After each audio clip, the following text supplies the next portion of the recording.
ಪಂಚರಾಜ್ಯಗಳ ಚುನಾವಣಾ ಫಲಿತಾಂಶಗಳು ದೇಶದ ರಾಜಕೀಯ ದಿಕ್ಕನ್ನ ಸ್ಪಷ್ಟವಾಗಿ ತೋರಿಸಿವೆ ಎಂದು ದಕ್ಷಿಣ ಕನ್ನಡ ಜಿಲ್ಲಾ ಬಿಜೆಪಿ ಅಧ್ಯಕ್ಷ ಸತೀಶ್ ಕುಂಪಳ ಹೇಳಿದ್ದಾರೆ.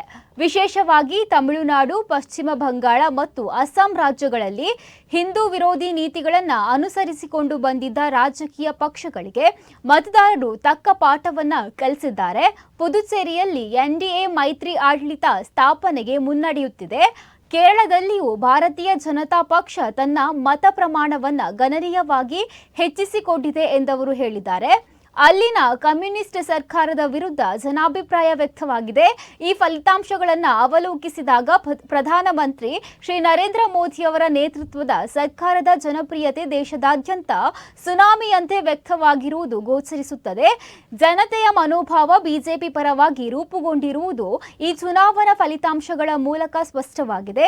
ಈ ಬಾರಿ ಫಲಿತಾಂಶಗಳು ಬಹುತೇಕ ಎಲ್ಲ ಎಕ್ಸಿಟ್ ಪೋಲ್ಗಳ ಅಂದಾಜುಗಳನ್ನು ಮೀರಿರುವುದು ಗಮನಾರ್ಹವಾಗಿದೆ ಎಂದು ಕುಂಪಳ ಹೇಳಿದ್ದಾರೆ. ಈ ಸಂದರ್ಭದಲ್ಲಿ ಬಿಜೆಪಿ ಕಾರ್ಯಕರ್ತರು ಹಾಗೂ ಪಕ್ಷಕ್ಕೆ ಮತ ನೀಡಿದ ಎಲ್ಲ ಮತದಾರರಿಗೆ ಹೃತ್ಪೂರ್ವಕ ಅಭಿನಂದನೆಗಳನ್ನು ಸಲ್ಲಿಸುತ್ತೇನೆ ಎಂದು ಕುಂಪಳ ಹೇಳಿದ್ದಾರೆ. ಕೋಲ್ಕತ್ತಾದಲ್ಲಿ ವೆಸ್ಟ್ ಬೆಂಗಾಲಲ್ಲಿ ಅರಾಜಕತೆ ಮೂಡಿಸಿರುವಂತದ್ದು, ವಿಶೇಷವಾಗಿ ಹಿಂದುತ್ವದ ವಿರುದ್ಧ ವ್ಯಾಪಕವಾಗಿ ಅವರ ಆಡಳಿತ ವೈಖರಿಯನ್ನು ನೋಡಿ ಆ ಭಾಗದ ನಮ್ಮ ಕಳೆದ ಸುಮಾರು ವರ್ಷಗಳ ಹಿಂದೆ ಕೇವಲ 2 ಸೀಟ್ ಇದ್ದಂತ ವೆಸ್ಟ್ ಬೆಂಗಾಲಲ್ಲಿ, ಪಶ್ಚಿಮ ಬಂಗಾಳದಲ್ಲಿ ಇವತ್ತು ಅಧಿಕಾರಕ್ಕೆ ತರುವ, ಅದು ಕೂಡ ಸರಿಸುಮಾರು 200 ಸೀಟುಗಳಷ್ಟು ಅದೇ ಕೊಡುವ ಮುಖಾಂತರ ಪಶ್ಚಿಮ ಬಂಗಾಳದಲ್ಲಿ ಒಂದು ಸ್ಪಷ್ಟವಾದ ಸಂದೇಶವನ್ನು ಇಡೀ ದೇಶಕ್ಕೆ ಕೊಟ್ಟಿದ್ದಾರೆ.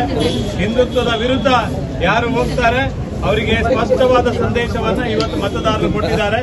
ಪಶ್ಚಿಮ ಬಂಗಾಳದಲ್ಲಿ ಒಂದು ಐತಿಹಾಸಿಕವಾದ ಜಯವನ್ನ ಗಳಿಸಿರುವಂತಹ ಸಂದರ್ಭದಲ್ಲಿ ಇವತ್ತು ನಾವು ಈ ಒಂದು ವಿಜಯೋತ್ಸವವನ್ನು ಆಚರಣೆ ಮಾಡ್ತಾ ಇದ್ದೇವೆ.